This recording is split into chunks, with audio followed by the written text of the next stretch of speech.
Boa tarde a todos, bem-vindos ao Centro Cultural Penedo da Saudade para mais uma linda conversa. Eu ontem já tinha avisado que hoje teríamos aqui uma linda conversa com uma pessoa linda. Vamos ver. Teresa Cunha, minha colega na Escola Superior de Educação e que se tem dedicado à investigação. Esteve muitos anos em Timor, agora tem estado em Cabo Delgado, em Moçambique, nomeadamente em Cabo Delgado, a fazer trabalho de investigação e a fazer um trabalho lindo, social e de... só me estou a lembrar daquela palavra que eu não gosto nada, de empoderamento, de capacitação, gosto mais de capacitação. Capacitação das mulheres moçambicanas desta zona e que eu acho que são trabalhos que vale a pena fazer, mesmo trabalhos às vezes sofridos, mas que vale a pena apostar e vale a pena nós envolvermos nestes trabalhos, nestas zonas, nestes desenvolvimentos, e é sempre bom podermos contribuir para alguma coisa que leve à melhoria da vida das pessoas. E foi nesse sentido que eu convidei a Teresa para estar aqui hoje e para nos falar um bocadinho daquilo que tem sido o trabalho dela em Cabo Delgado, com as lindas mulheres de Cabo Delgado também. Obrigada, Teresa, por teres aceito. Obrigado eu, obrigada pelo convite. É muito bom ter-te aqui. Boa conversa. Muito obrigada a todas e a todos por estarem hoje aqui, por partilharem um bocadinho este fim de tarde comigo. Eu gostava de dizer que o que eu vou apresentar é apenas é capaz de ser um pouco longo, porque eu imaginei que muitas e muitos de vocês não têm muitos dados sobre hoje Moçambique e muito menos sobre Cabo Delgado e a guerra. Mas se eu estiver a ser muito maçadora, por favor, façam um sinal com a vossa cara, bocejem que eu paro e passo à frente. Mas é apenas um pequeno recorte de todo um trabalho de uma equipa de vários anos já em Moçambique, nomeadamente na província de Cabo Delgado, e eu gostaria desde aqui, porque está a ser transmitido, saudar e dizer às minhas colegas com quem eu tenho trabalhado, Terezinha da Silva, Ventina Matusse, Albertina Armando, Marta Licuco, todas moçambicanas, Alberto Ernesto, o nosso querido amigo Lázaro Coça, o nosso colega Joaquim Alberdi, Liliana Zambrano, Joaquim Alberdi, Maria Olha Arangoren, portanto, e muitas outras pessoas que não estou agora a mencionar, mas que ao longo destes anos, com quem nós temos de facto aprendido.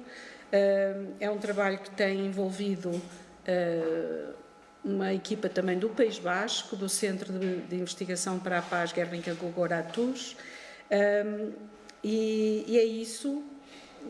Já desenvolvemos vários projetos desde 2017 que estamos a trabalhar em Cabo Delgado.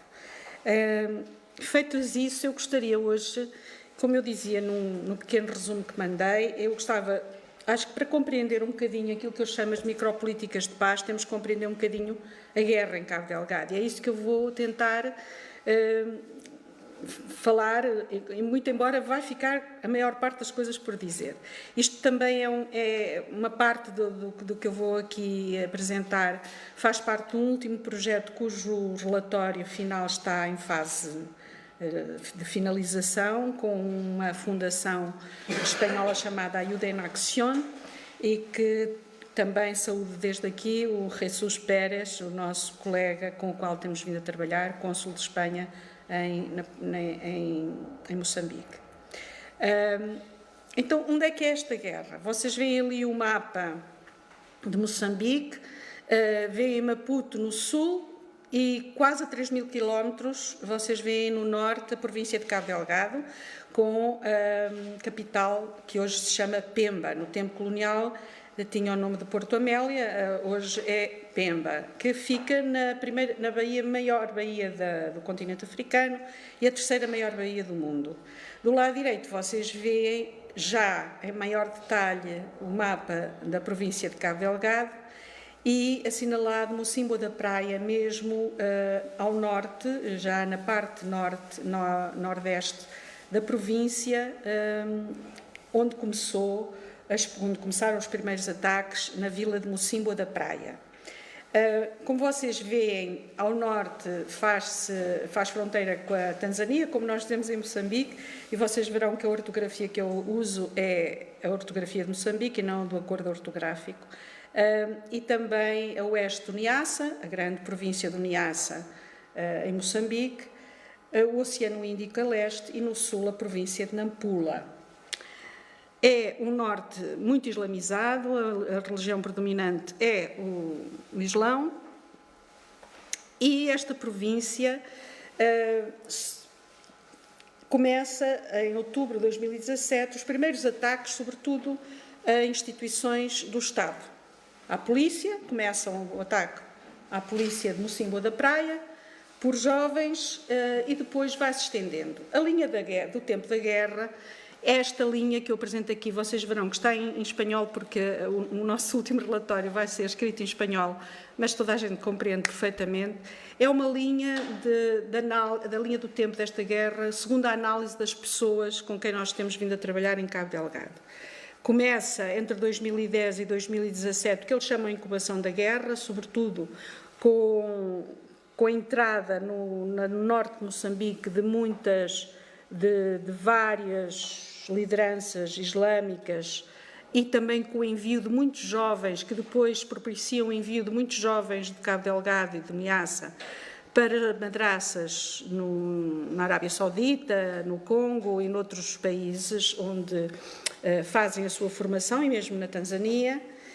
E 2017, em outubro, no início de outubro, dão-se os primeiros ataques. E entre 2017 e 2018, as pessoas dizem que era fugir, mas regressar. As pessoas eram atacadas nas aldeias, queimavam-se umas casas, as pessoas fugiam, mas acalmava e as pessoas regressavam. Mas em 2018, já no final de 2018, as coisas começam, a escalada da violência começa a ser cada vez maior, e a ilusão de que essa violência, aparentemente levada a cabo por jovens, muitos deles que as pessoas das comunidades conheciam e que, portanto, eram, como elas chamam mesmo, são filhos, são os seus filhos, são os seus netos, são os seus sobrinhos, começa a haver essa ilusão de que tudo isso se podia controlar, acaba. E, de facto, a escalada da guerra vem se impondo até que, em 2019, a guerra aparece numa escalada, de facto, brutal. Há, inclusivamente, a ocupação da vila de Mocimboa da Praia, um ataque generalizado por parte desses grupos de guerrilha, insurgentes. Dá-se a ocupação de Mocimboa da Praia, as populações começam a fugir em massa e assistimos, já em 2020, sobretudo a partir de agosto, a uma fuga em massa das pessoas de toda a parte nordeste da província. Mocimboa da Praia fica nas mãos dos insurgentes. Tudo isto, a Palma, que é, portanto, o distrito de Palma, onde fica Mocimboa da Praia, que é o distrito mais a norte, que faz fronteira com a Tanzânia, fica praticamente vazio, e alguns distritos, portanto, uma geografia, se nós voltarmos atrás, esta parte aqui, portanto, estamos a falar desta parte aqui toda, aqui há o arquipélago das Quirimbas, e toda esta parte, temos Pemba aqui, toda esta parte, Kisanga, Muidumbe, tudo isto aqui começa a sofrer muitos ataques, e as pessoas, a rota de fuga elas vão para o Planalto de Moeda vão a Monte Poês e tentam chegar a Pemba para pedir refúgio. Estamos a falar de uma província que tem, segundo os últimos censos, em volta de 2.300.000 pessoas, e destas 2.300.000 pessoas, neste momento, a OIM, a Organização Internacional das Migrações, sabe que pelo menos 800.000 estão deslocadas, ou seja, quase 40%, não é? Das pessoas foram obrigadas a fugir. Esta situação de violência, durante muito tempo, foi negada, foi explicada, sobretudo pelas autoridades moçambicanas, como uma insurgência de jovens, mas nunca se usou a palavra guerra. Aliás, era praticamente até proibido que se falasse em guerra. Quem falava de guerra eram as pessoas de lá, diziam, não, isto é uma guerra, não é? E a guerra, essa guerra negada pelas autoridades moçambicanas, porque as pessoas não só se deslocaram, mas depois começou a haver imensos problemas, como eu mais à frente vou tentar mostrar. E há 3 grandes linhas narrativas de explicação desta guerra, não é? Que circulam em Moçambique, circulam entre especialistas e académicos e ativistas em Moçambique e fora de Moçambique. A primeira que nós identificamos é uma linha narrativa, sobretudo que vem por parte e que é transmitida por parte das lideranças locais e das populações locais, e que diz mesmo, estamos perante uma guerra, não é? Embora a guerra não tenha sido declarada como tal pelo governo de Moçambique. E esta guerra afeta todas as pessoas da província, e não só, mas nomeadamente da província de Cabo Delgado, e ela é o resultado das contradições do sistema, das injustiças históricas, das desigualdades. E, mais ainda, muitas pessoas dizem ainda outra coisa, é que não há nenhuma vontade política por parte do governo moçambicano de acabar com esta guerra, uma vez que algumas pessoas da élite moçambicana poderão estar fortemente ligadas a alguns dos interesses económicos desta zona. Isto é uma narrativa, é uma forma de explicar as causas da guerra. E, só para dar algum conteúdo ao que aqui se diz, estamos a falar de uma província que tem estas riquezas, como vocês estão a ver. Areias pesadas, carvão da melhor qualidade, pedras preciosas e semi-preciosas, nomeadamente turmalinas, corundo, rubis, que são os melhores rubis do mundo, granadas, safiras, grafite, ouro, granitos, mármores, uma das maiores depósitos de gás, do gás do mundo, onshore e offshore, e também petróleo, para além da pesca, a agricultura e da cultura, que é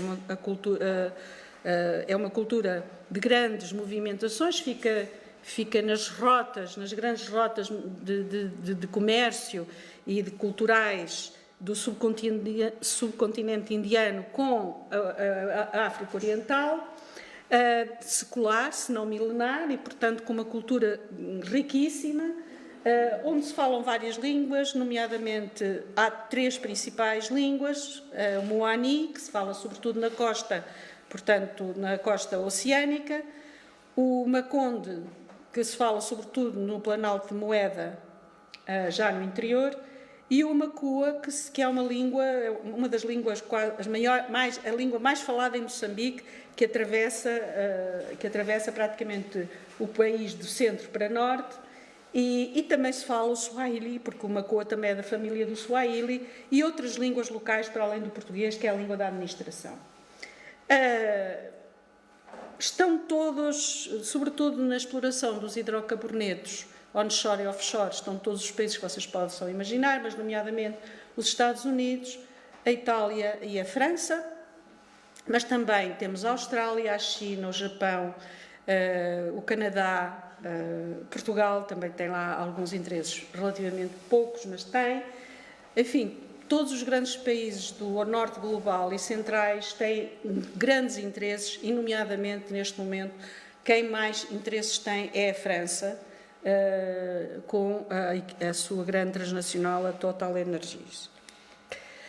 Além disso, é um paraíso, é uma beleza natural fantástica, não é? Ele era conhecido, está aqui um senhor que conhece desde o tempo de Porto Amélia, sabe isso, não é? Tem uma paisagem, uma beleza natural, uma costa maravilhosa. Nas Quirimbas, por exemplo, no arquipélago das Quirimbas, há resorts onde só iam os grandes sheiks da Arábia Saudita, os grandes cantores, porque é assim uma coisa absolutamente inimaginável de luxo, porque todo isto é um aspecto da Baía de Pemba. Estamos aqui, para quem conhece, na ponta de Marincana, e ao fundo aquelas luzes que nós vemos é a cidade, fica bastante longe do centro da cidade, é a cidade de Pemba.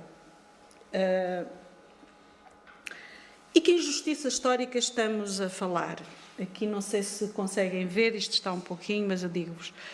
Ou seja, a província de Cabo Delgado, sendo a mais rica em recursos naturais, energéticos e culturais de Moçambique, é que tem pior índice de desenvolvimento humano de todo o país, que por sua vez é o 7º país com pior índice de desenvolvimento humano do mundo. É preciso ver isto nesta perspectiva. Portanto, 86% da população trabalha no setor primário, portanto, na agricultura, 44,5% não têm acesso à água, apenas 44,5% têm acesso à água a partir da rede de saúde pública, da rede pública de água, distribuição, 44,8% vive abaixo do limiar da pobreza, 16% têm acesso à energia elétrica, 53% são pessoas analfabetas, 52% está desnutrida e 19% sofre desnutrição crónica. A mortalidade infantil situa-se em 61,1% por 1000 nascimentos. A esperança de vida é de 48 anos e a taxa de prevalência do HIV-Sida é de 13,8%. Isto, para as mulheres, todos estes índices, estes indicadores são piores. Portanto, como vê, de facto, estamos perante uns ricos miseráveis, não é? E isto faz com que estas desigualdades profundas, não é, entre internas no país também, provoquem um sentimento de desconfiança, um sentimento de frustração, um sentimento de revolta mesmo, não é? Por estarem nesta situação, ao mesmo tempo sendo, por exemplo, o Planalto de Moeda era considerado o celeiro de Moçambique, onde se produziam os cereais, etc. Depois há a narrativa governamental e, digamos, da classe intelectual que está um pouco, que é funcionalmente aderente à narrativa governamental. Quer dizer, não, isto não tem nada a ver connosco, isto não tem nada a ver com as desigualdades nem com injustiças históricas. Eu esqueci-me de dizer que a luta de libertação nacional começa em Cabo Delgado, que é mais um aspecto que as pessoas se sentem muito discriminadas, porque foi ali que começou a luta de libertação contra o colonialismo português, foi ali que mais se sofreu com a guerra, que em Moçambique se chama Guerra de Libertação e não Guerra Colonial, como vocês imaginam, e mesmo estas pessoas foram discriminadas, não estão no governo da própria província, etc. O governo moçambicano tem uma narrativa ao contrário. Não, isto aqui é o Estado Islâmico que entrou, que está a querer roubar as nossas riquezas, e depois de muito esforço o Estado moçambicano reconheceu que de facto há ali uma guerra, pede ajuda, primeiro ajuda ao Ruanda. Faço-vos lembrar que o Ruanda tem uma ligação histórica com a França, portanto nada disto é propriamente uma coincidência, para depois pedir uma força bilateral à CADC, que é a Comunidade dos Países da África Oriental Austral, e neste momento temos 25 militares de 25 países estacionados em Cabo Delgado. Se isto não configura uma guerra, então o que é que configurará a guerra? Uma guerra, não é? E diz... Os grupos étnicos aqui são os Macondes? Macondes, Moanis e Macuas, os principais. No governo são sobretudo Machanganas do Sul. Isso também tem alguma coisa a ver, não tem? Tem muito a ver. Claro, é por isso que eu vos digo, isto é tudo muito corrido, não é? Porque isto dava para um curso inteiro.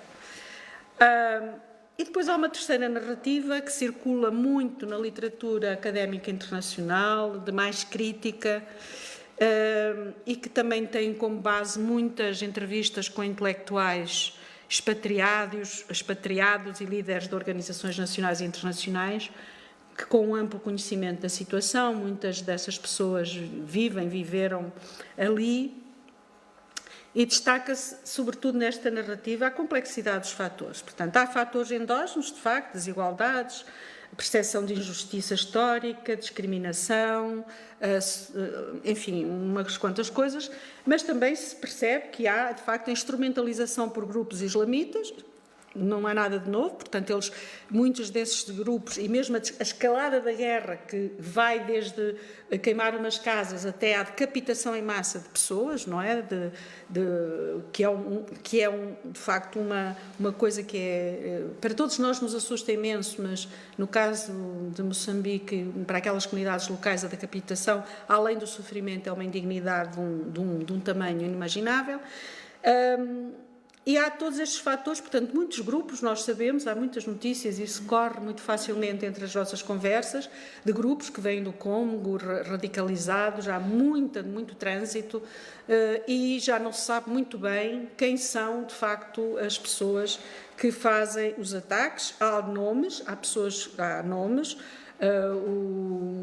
os Estados Unidos já nomearam alguns terroristas, portanto, mas as pessoas locais dizem que isso é uma pequena parte do problema, mas não há dúvida que são múltiplos fatores que se alinham ali todo naquele território e que fazem com que a guerra tenha eclodido e se tenha mantido.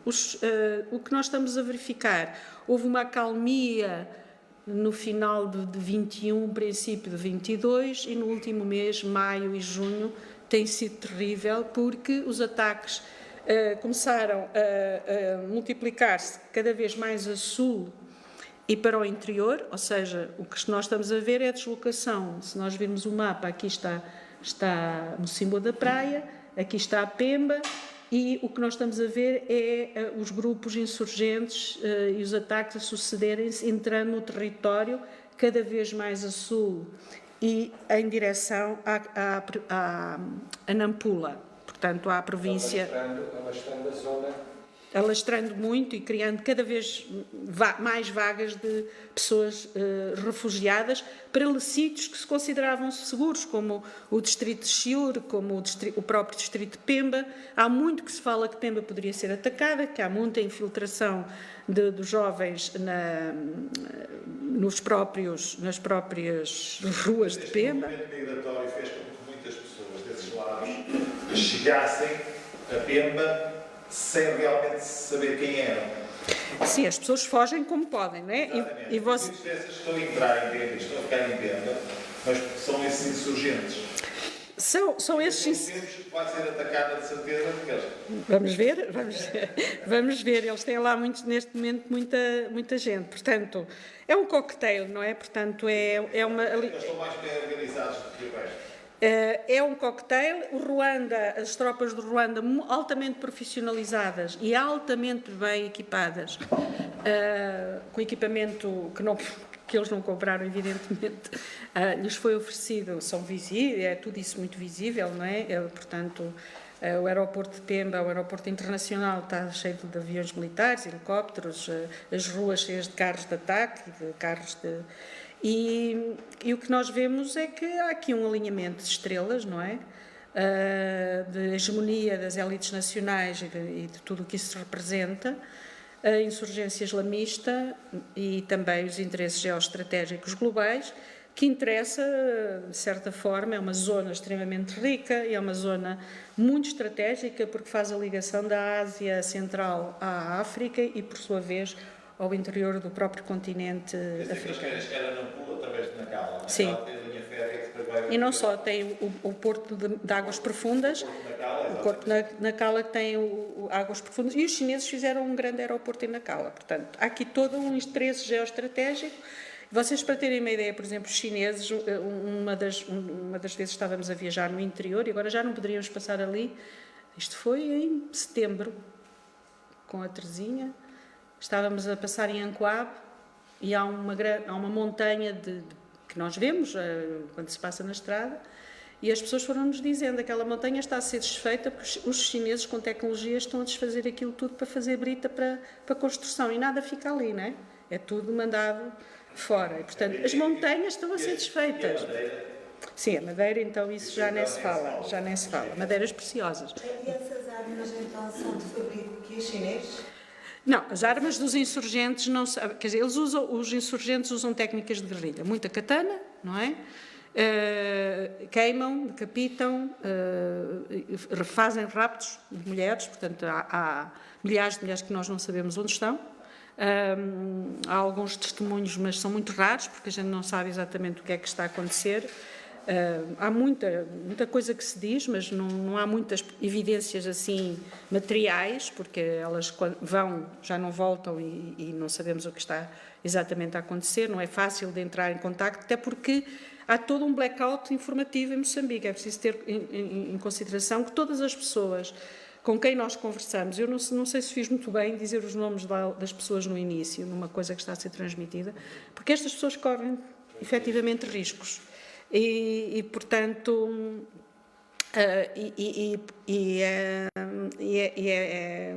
é muito complicada, é uma situação realmente que não é só da violência, da guerra, da violência bélica, mas é também toda uma violência que tem muito a ver com a atmosfera política, etc. Costuma-se dizer que na guerra a primeira vítima é a verdade, e aqui não é uma coisa diferente.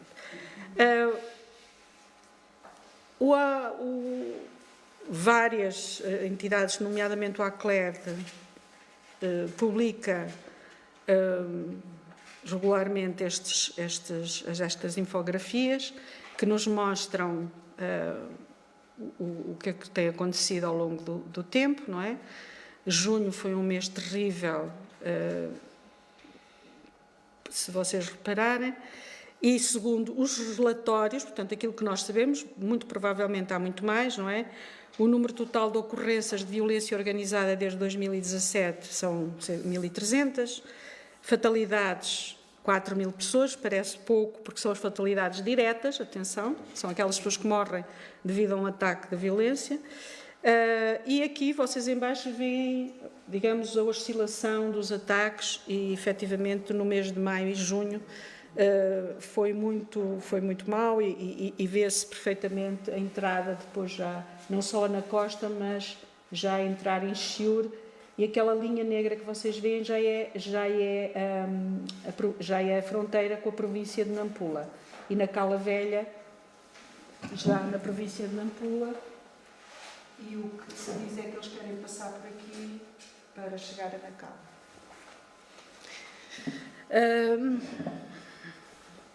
Então, esta é a guerra, não é?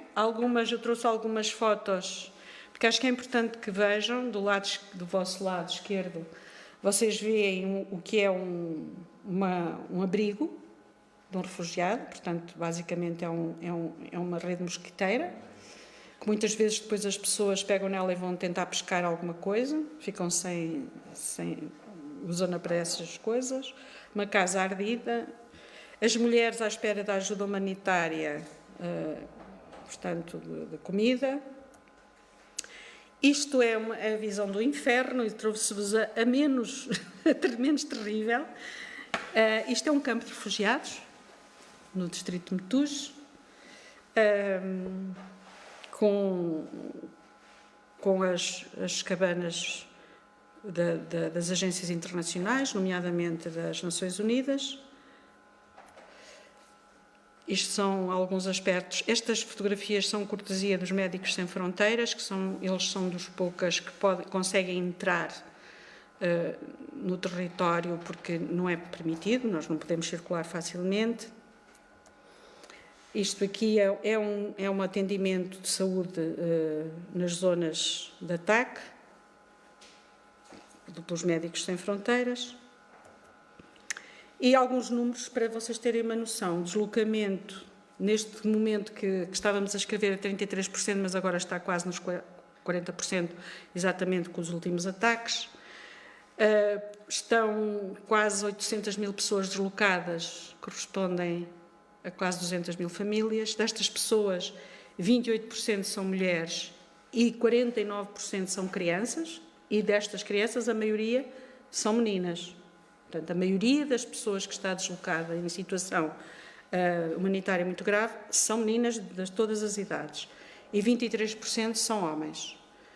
Destas pessoas, 72% estão a morar em casas de família, ou seja, são acolhidas, estas refugiadas, pessoas refugiadas são acolhidas em casas de família, de outras famílias, parentes, e apenas 28% estão em campos de reassentamento ou de acolhimento de pessoas refugiadas. Do total, a maioria está ainda na província de Cabo Delgado, ainda que haja já notícia e há mesmo comprovação, há pessoas na província de Nampula, no Niassa, na Zambésia, Sofala e até em Inhambane, já no sul de Moçambique. A situação humanitária é de tal ordem que a ONU estima que 1.300.000 pessoas estão a passar, não é passar fome, estão em grave perigo humanitário, e agora com as reconfigurações desde fevereiro, porque se parece o mundo visto daqui vê-se uma guerra, mas do mundo visto de lá não se vê uma guerra, não é? Vê-se outras guerras, cada vez com menos apoios, não é? Mas as pessoas, mesmo na guerra, é preciso começar a pensar na paz e a fazer as pazes, porque as pessoas percebem, aliás, infelizmente, em Cabo Delgado, a experiência da guerra é mais recorrente do que aquilo que a gente gostaria. Isto foi resultado de um trabalho que fizemos no final do ano passado com jovens estudantes do ensino superior em Pemba, o que eles responderam o que é paz. Portanto, toda a gente sabe o que quer para conseguir chegar à paz. Portanto, não é preciso nós sermos muito especialistas. Há coisas aqui muito, muito interessantes que se dizem, algumas que têm a ver claramente com questões sociais, outras que são bens imateriais, não é?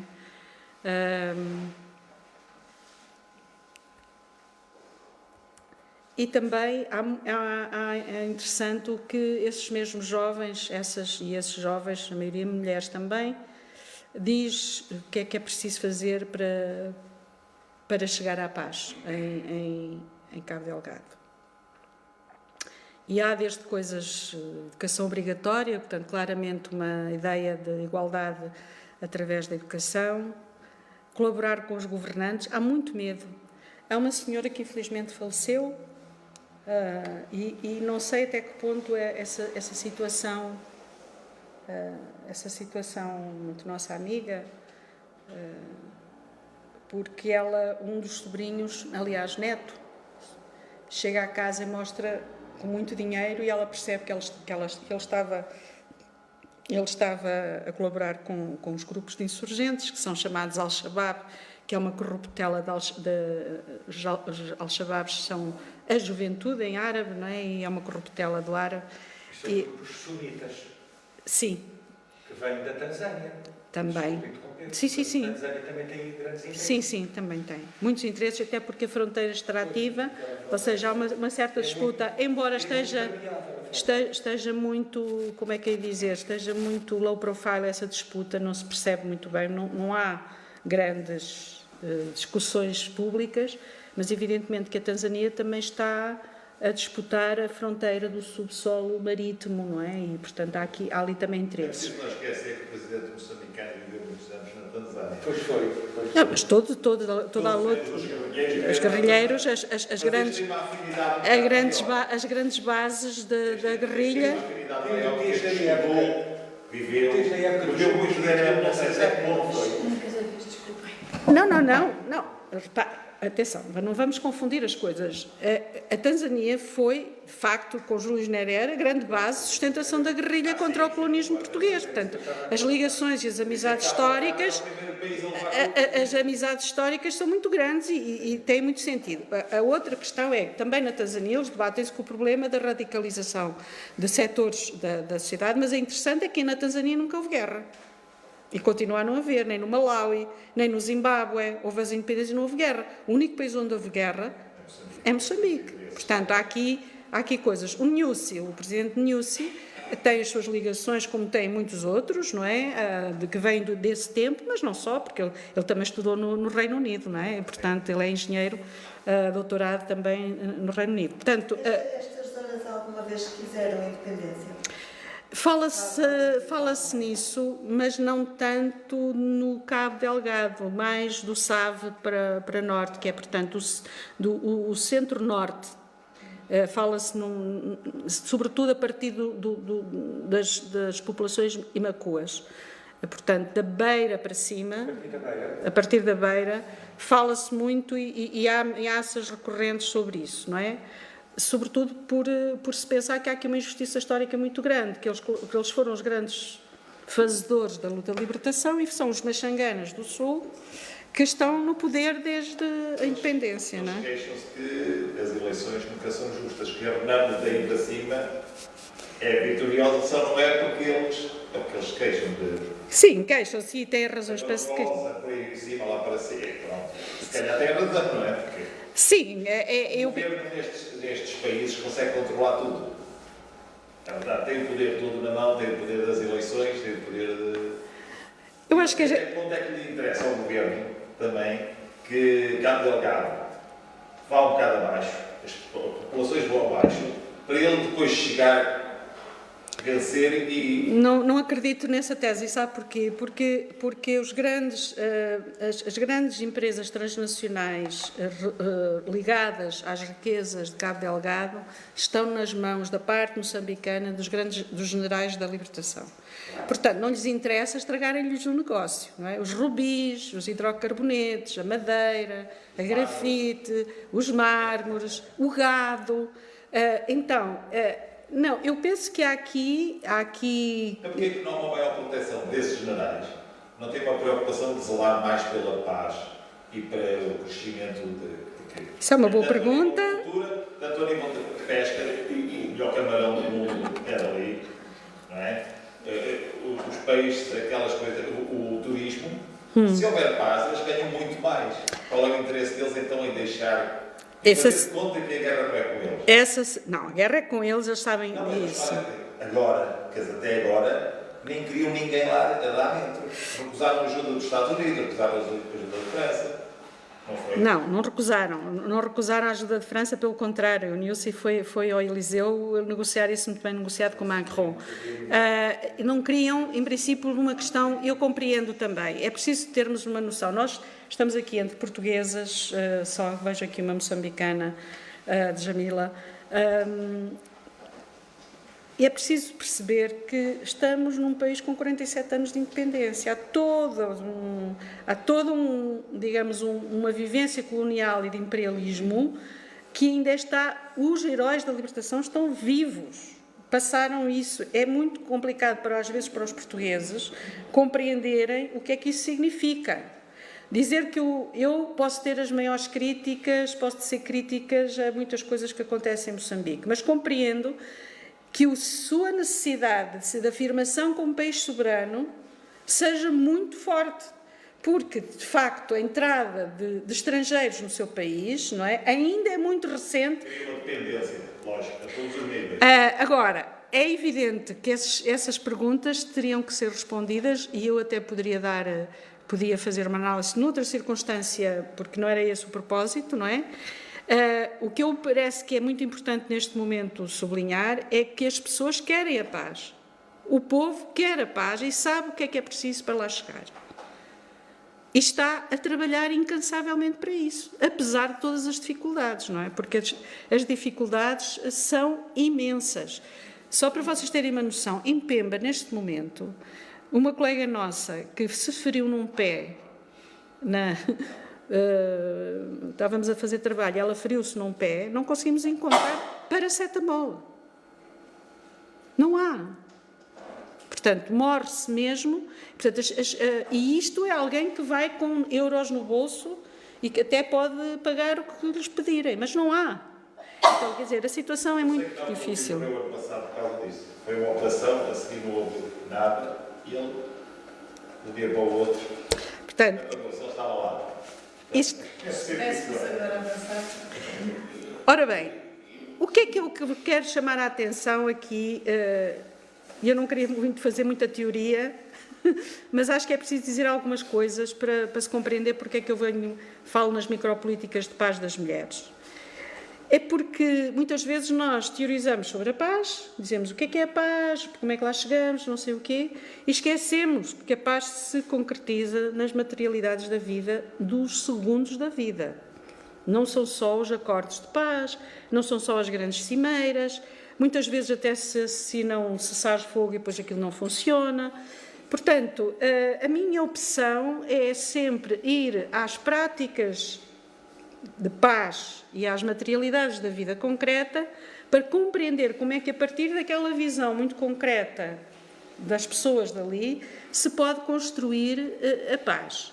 Vocês estão a ver aqui um conjunto de mulheres na machamba de milho, não é? A machamba são os quintais de cultivo, os terrenos de cultivo. Elas já vão para casa depois de terem capinado, muito provavelmente, e levam a lenha para poder cozinhar. Isto é junto a um campo de refugiados que não fica muito longe, fica em uns 45 km de Pemba, mas que demora 4 horas a lá chegar. E a minha tese vem do Príncipezinho. Será que o essencial para a paz é invisível aos nossos olhos? Isto é a árvore, é o embondeiro, que é a árvore sagrada e a árvore mais comum na zona. Vocês veem ali ao fundo, aquele azul é o mar e o céu. Isto é caminho de Mecufi, já indo para sul. E, de facto, esta árvore parece muito grande e ela é, porventura, extremamente espiritual. E, por isso, muitas coisas são invisíveis aos nossos olhos. E qual é... Peço desculpa, não queria fazer aqui nenhuma aula, mas eu queria dizer que há algumas formas como nós temos de olhar estas coisas, e eu fico muito impressionada quando regressei, agora em abril de lá, não é? Não assisti aqui à invasão da Ucrânia e cheguei aqui e vi um mundo completamente diferente do que estava a ver lá, não é? E ao mesmo tempo com um discurso que a mim me surpreende por ser tão velho, porque parece que não se aprende nada. Primeiro, nós continuamos a pensar que só a escala grande é que é a escala das coisas, ou seja, paz, guerra é a escala macro. As cimeiras, os grandes aparatos militares, os acordos de cessar-fogo. O tempo a guerra começou em 2017 e vai acabar um dia. Quando olhamos o que se passa é que parece que é uma coisa muito mais circular, em que uma guerra vai incubando outra guerra, uma paz vai incubando outra paz. As nossas explicações são universais. O modelo serve para toda a gente. Portanto, se a paz para nós aqui é isto, tem que ser isto também em todos os lugares do mundo. Quando não me parece seja muito bem assim. Depois temos um pensamento que é uma pulsão normativa, que é assim, o que nós pensamos sobre a paz ou a guerra é o que está certo. Portanto, tem que ser a norma. E, portanto, há um mito da neutralidade. O que nós pensamos é neutro. É tão universal que ele é neutro. Portanto, tem que se aplicar sempre e aplica-se sempre sem qualquer problema. E também continuamos a ter este problema da relação fantasmagórica entre os princípios abstratos e as práticas. Ou seja, o que nós vemos é que nós proclamamos os direitos humanos e depois nas nossas práticas, e se nós observarmos os primeiros arautos dos direitos humanos, temos muitas dificuldades em perceber como é que uma coisa casa com a outra. Outra coisa que nós temos dificuldade em perceber, a nossa forma de aprender e de estar muitas vezes nestas coisas, é não percebermos que depende da posição em que estamos, nós vemos um mundo a partir da posição em que estamos. E não adianta nós dizermos o contrário. A nossa vida, as nossas experiências, marca indelevelmente a forma como nós conhecemos e dizemos o mundo. E ver o mundo, quando, por exemplo, se criticou e o embaixador alemão foi dizer na televisão em Moçambique que não admitia a Moçambique abster-se no Conselho de Segurança relativamente à guerra da Ucrânia, não é? Foi uma revolução nas ruas. Porquê? Porque o embaixador da Alemanha por muito boa vontade que tenha, por muita vontade que todas nós e todos nós tenhamos que a Ucrânia se pacifique, para bem, em primeiro lugar, das e dos ucranianos, na verdade, não está a perceber que a partir de Moçambique a guerra na Ucrânia é absolutamente irrelevante. Ou, se não é absolutamente, é muito irrelevante.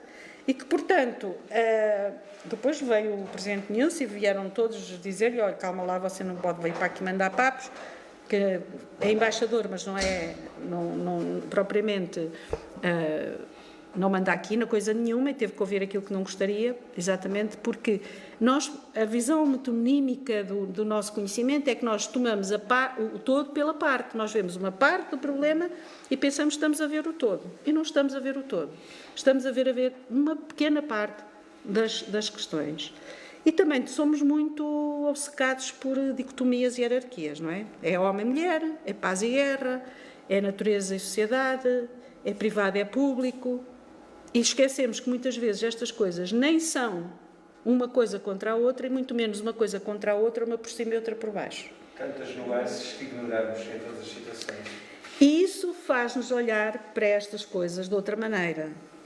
E é isso que eu vou tentar ver. Queria que vocês vissem este videozinho, que isto é numa escola comunitária em Nangua, em Metuge, junto a um campo de refugiados. Uma parte destas pessoas que vocês veem são da nossa equipa e que estávamos com as crianças. Estas crianças são refugiadas. E eu acho que era importante vocês também terem uma pausa. Como é que isto se faz, meus amores? Clicar em... Opa, eu clico. Clicar ali. Já perdi uma coisa. O meu colega veio-me aqui ajudar, porque, faz favor.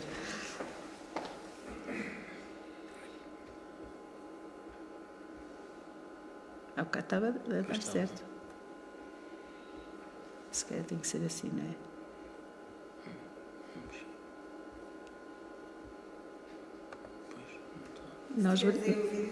Nós verificamos. Não é possível reproduzir. Por alguma coisa. Diretamente do vídeo ou do YouTube? Não, isto não está no YouTube. Isto foi gravação particular. É. Mas estava a funcionar. Nós há bocado conseguimos pôr Mas abre diretamente do vídeo se eu tiveres aí. Ficou só a imagem, não ficou o link. Não, mas há bocado nós verificámos. Pronto. Paciência. Era bonito vocês verem. Mas tens o vídeo no computador, Na minha casa. ok. Se calhar se fechar e voltar a abrir o PowerPoint. Fechar e voltar a abrir. Ok. O que é que eu fiz? Liga lá outra vez. 2 minutos sem outra coisa. É que sabes porque eu não uso este PCs, então nunca sei trabalhar com isto. Nunca sei onde é que estão as coisas. Peço desculpa. É Fernando? Oh, Fernando, desculpa lá. Teresa, enquanto o Fernando liga, as famílias, o conceito familiar é muito amplo. Sim, as famílias. Fogem juntas, Sim. perdem-se. Não, muitas delas perdem-se, não é? Porque quando há ataques, as pessoas fogem para o mato, tentam fugir para o mato para se refugiar e dali depois começam a tentar percorrer. E muitas vezes as famílias separam-se, as famílias separam-se. De facto, os celulares é uma invenção fantástica, porque através dos celulares as pessoas vão se referenciando, mas muitas vezes perdem-se. E há muitas crianças perdidas. A escola, nas zonas ocupadas, acabaram as escolas? Sim. Mesmo para os miúdos ao nível do básico? Sim. Foi tudo destruído. As principais, a destruição tem como alvo, em primeiro lugar, tudo o que for do Estado. Portanto, polícias, administração local, hospitais, centros de saúde, escolas, tudo isso são as primeiras coisas a ser destruídas. Isso são muçulmanos, eles não querem educação, principalmente nas raparigas. Mas não tem essa preocupação? não creio que seja por aí, não. Um bocado como falou dos insurgentes, por exemplo, Sim, o Boko Haram, principalmente é isso, como disse que o rapto era das mulheres. Há muitas mulheres que são raptadas, sim. Exatamente, é para evitar que elas tenham... Ver se funciona. Vamos ver.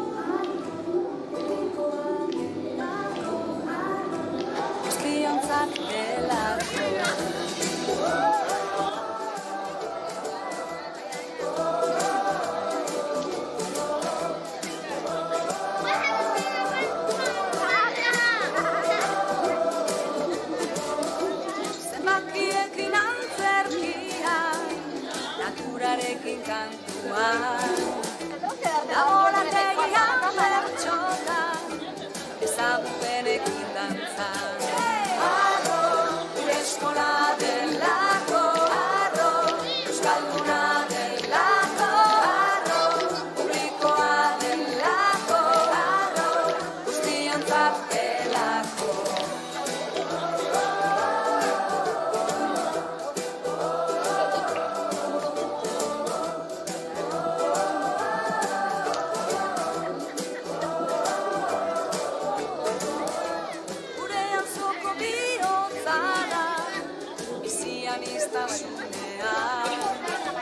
Ezberdinon topagurea, denona eta denuntza. Arro, gure eskola delako, arro, euskalduna delako, arro, publikoa delako, arro, guztiontzat delako. Arro.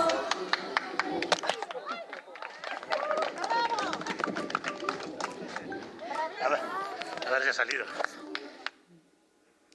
Só para vocês terem uma... Porque quando nós chegamos também é preciso uma alegria. Isto foi todo um trabalho que se fez neste campo de refugiados.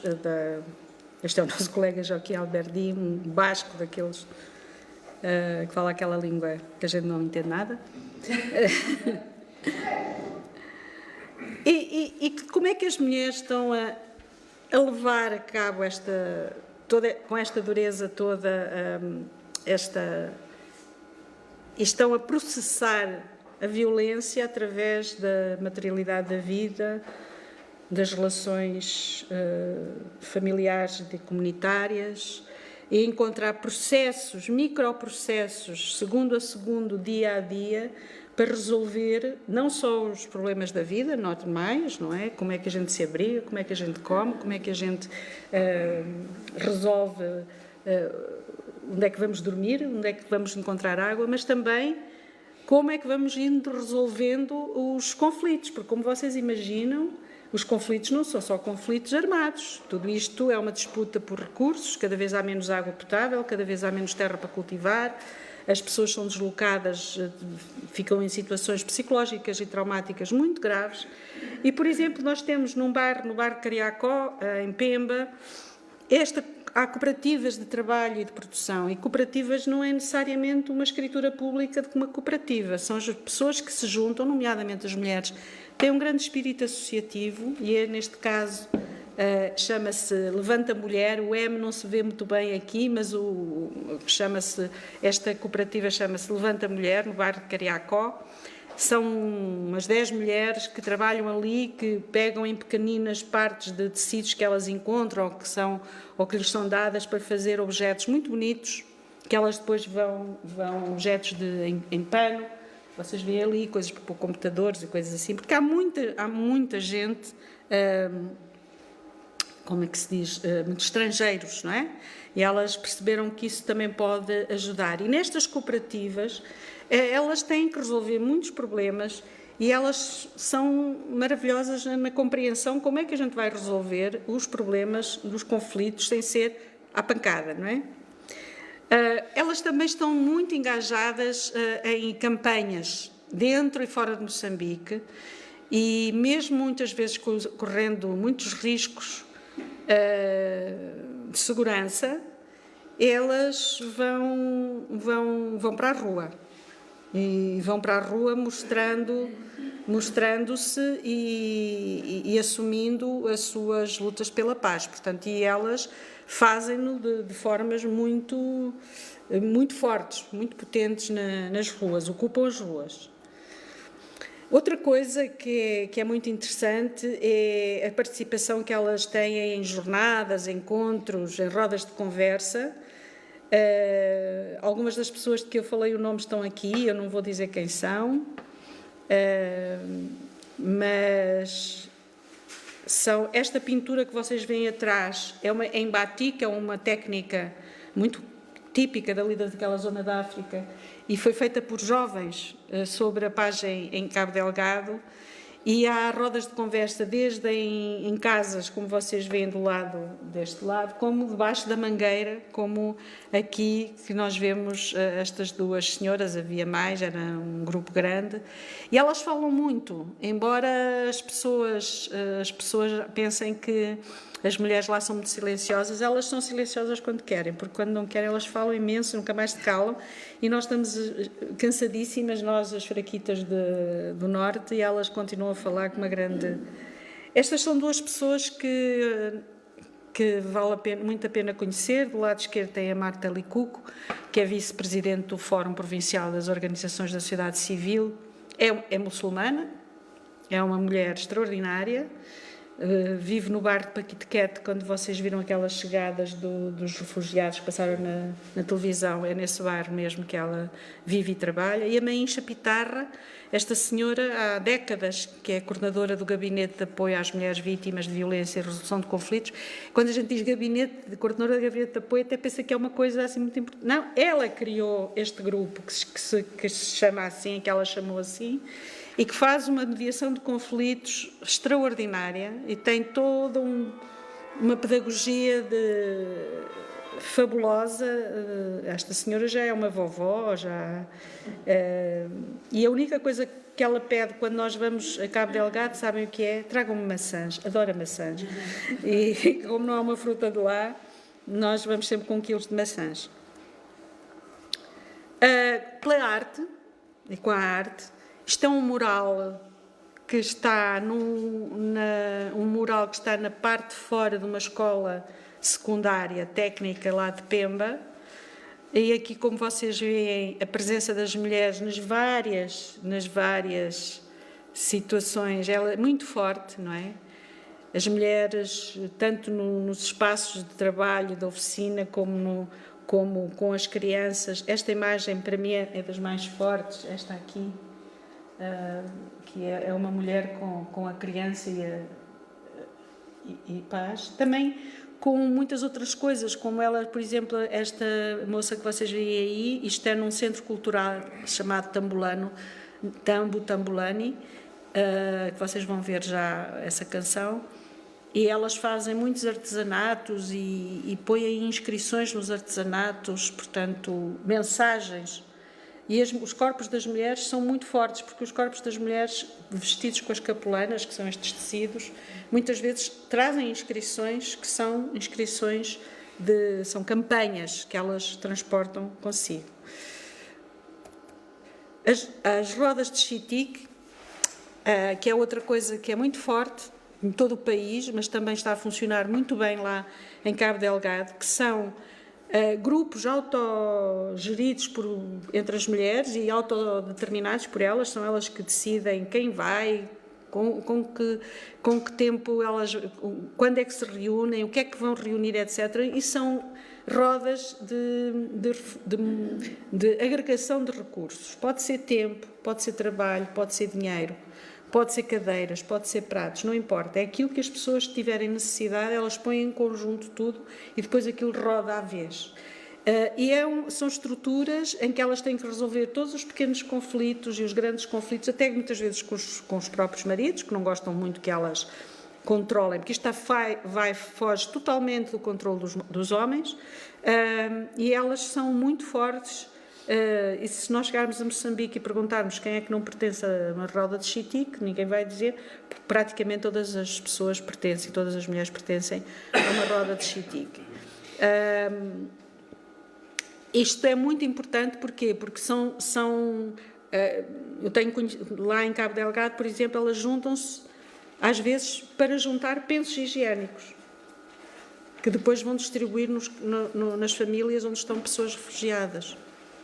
Ou comidas, aquilo que nós chamamos lá o rancho, que é uma espécie de um cabaz que tem aqueles alimentos fundamentais, arroz, feijão, óleo, farinha, e que as pessoas vão entregar também. E isto, vocês dizem, mas isso elas fariam houvesse guerra ou não houvesse guerra? Talvez sim, talvez não, mas nisto tudo há toda uma estratégia de criar as condições para as pessoas viverem com o mínimo de paz e com o mínimo de segurança, porque não há paz sem segurança, não há paz sem justiça. E isto também... Isto também tem outra função, é que nestes grupos as mulheres, como elas estão entre si, elas falam de tudo, são altamente terapêuticos. Não é? Tem aqui uma função de cura, delas poderem falar do que lhes aconteceu, das filhas que foram raptadas, dos maridos que não sabem onde estão, do insurgente que contactou com elas dizendo-lhe que se elas quiserem dinheiro, ele dá dinheiro se ela voltar e for trabalhar para eles. Enfim, todo um conjunto de situações. Desculpa, Susana. Era só para saber se as rodas são uma coisa cultural que já existia desde sempre, Sim. ou se é só depois Não. Não, Já existe. Isto é uma estrutura que existe. Em África é muito comum, em muitos países do Sahel, portanto, daquilo que nós chamamos para baixo do Sahara, é muito comum, tem muitos nomes, Quichiquila em Angola, Tontine no Senegal, Chitique é a palavra mais usada em Moçambique, mas há outra. Chitique significa, na língua xangana, significa juntar ou agregar.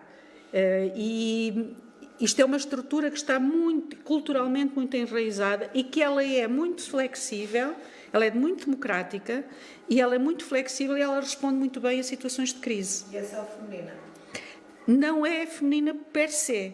O problema é que os homens não querem, porque isto os homens não vão. E porquê? Porque eles não têm a disciplina que as mulheres têm. Porque, por exemplo, numa roda de chitique, se somos 10 e se a roda reúne todos os meses, tu podes estar 10 meses à espera, a contribuir, e 10 meses à espera que chegue a tua vez. E todas as mulheres dizem que os homens não têm esta disciplina. Primeiro, de contribuir. Uma das coisas chitique é compromisso. Quer dizer, tu comprometes-te perante os outros que vais contribuir durante aquele tempo. E isso não há, digamos assim, não é decidido por representantes. Elas reúnem e decidem. Por exemplo, há um grupo de chitique em Maputo que funciona há 70 anos e tem 150 pessoas, 150 mulheres, muçulmanas, Bishmila, que reúne perto quem conhece Maputo, do Chipamani, no grande mercado informal, tem mais de 10 mil pessoas todos os dias a vender e a comprar ali, a vender, mais outras tantas a comprar. E o Bishmila, as mulheres chegam, como demora 3 anos até correr toda a roda, e as mulheres contam, mas quando chega a vez delas, elas constroem uma casa. E a força de umas, o que é muito interessante nisto é que uma conseguindo, quer dizer que todas conseguem. Porque quando tu chega à tua vez e tu consegues aquilo que tu comprometeste, para ti e para as outras pessoas, porque é um compromisso público, para ti própria e para o conjunto, significa que o teu sucesso é também o sucesso da roda, porque a roda conseguiu com que tu... E aqui há problemas, e as pessoas têm que ir gerindo estes problemas.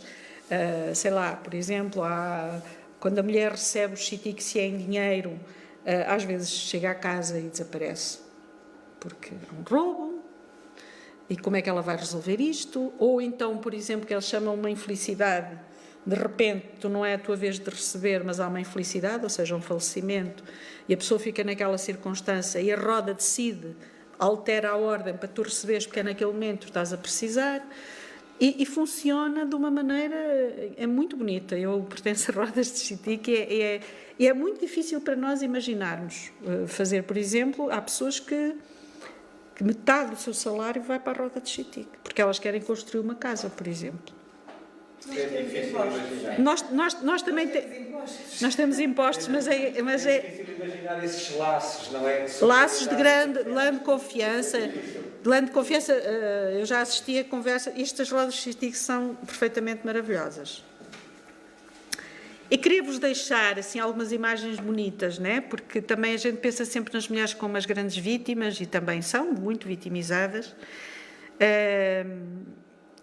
Esta moça do meio, nós fizemos uma roda de chitique aqui em Coimbra, o ano passado, para conseguir dinheiro para ela arranjar a casa dela. Porque ela recebeu, esta moça é cristã, mas vem de uma família muçulmana, e recebeu 40 pessoas em casa. e ela estava numa situação muito difícil e eu lancei assim um apelo aqui a uma série de pessoas amigas e nós juntámos durante quase um ano, juntámos dinheiro que eu levei para ela poder pôr telhado na casa e aumentar a casa para poder receber. Esta moça é viúva neste momento, o marido dela era militar e morreu em combate, tem 4 filhos. Esta da esquerda são crianças de uma família que fugiu de Kisanga e a irmã mais velha delas foi raptada, nós não sabemos onde é que ela está, e a da direita é uma senhora mais velha que também fugiu de Muidumbe e que está neste momento no bairro de Chuíba, em Pemba. Mas só para vos mostrar como elas são bonitas e coloridas, acho que isso é importante. E tem aquele porte, parecem aristocrático, nobre, as cores, o ar, ficam lindíssimas nas fotografias, aquela dignidade, que é lindíssimo. Eu fico encantado a olhar assim para as fotografias delas. E elas têm outra coisa engraçada que eu gosto muito, é que todo este recolhimento, imaginem vocês o que é de repente baterem-vos à porta 20 pessoas, primos, primas, fugidas. Como é que vocês resolvem? Digam-me lá se nós não temos acervo de resolução pacífica de conflitos para poder viver isto anos, elas estão há anos. Nós, portanto, o que eu quero dizer é que estas micropolíticas, elas já são forjadas neste dia-a-dia, não é? Perante desafios imensos, e que são políticas, porque se elas não tivessem a capacidade de resolver, de estar a resolver, e o trabalho cai maioritariamente em cima delas, não é? Porque... Eu não diria a palavra políticas, acho que isto não são políticas, é cultura. Ali é uma cultura cooperativa e coletivista que impera, não é? Portanto, a mentalidade é do coletivo, é do estar com o outro. Nós já não somos assim, já fomos há muito tempo atrás, mas já não somos assim. É por isso que temos dificuldade em acolher 40 pessoas em casa até um refugiado, que eu andei a pensar nisso e não fiz. Temos essa dificuldade, porque a nossa mentalidade é individualista. Passa muito por aí, acho eu. Sim, mas não é só... Eu digo que não é só cultural, porque política no sentido que é uma ação no coletivo. Portanto, é uma ação que é informada pela cultura, claro, pelas experiências, mas também conscientemente levada a cabo para poder resistir a estas desgraceiras todas. Isto também não é um conceito meu, micropolíticas não fui eu que inventei como conceito, mas a mim... Parece-me que é muito operativo para compreender que não é só uma questão cultural porque as pessoas são assim porque foram formadas assim. Elas deliberadamente, elas criam estes circuitos. Há muito mais outras coisas que se podiam dizer, mas enfim, são estas que eu tinha para partilhar convosco. E queria que vocês ouvissem uma canção, Tambu Tambulani Tambu, que é uma canção... como é que é? Já ia outra vez... que é uma canção para vocês ouvirem a língua moani. É uma canção. É um filmezinho, sim. Vai no YouTube? Sim. Obrigada.